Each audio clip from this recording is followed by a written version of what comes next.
शिव जी के गीत गाने जा रहे हैं, सुनिए आप लोग। गौरा चल जानाई हरवा हमर गाम नाई खे, गौरा चल जा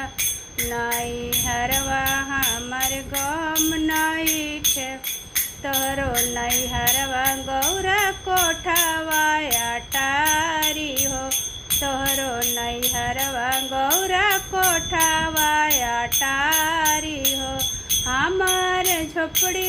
मड़ैया वो से कम नई खे, गौरा चल जा नाई हरवा हमार गाम नई खे, गौरा चल जा नाई हरवा हमार गाम नई खे,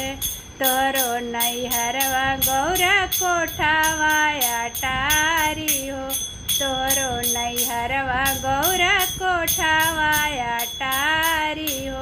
हमार झोपड़ी मड़ैया वो से कम नई खे, गौरा चल जा नाई हरवा हमार गाम नई खे, गौरा चल जा नाई हरवा हमार गाम नई खे।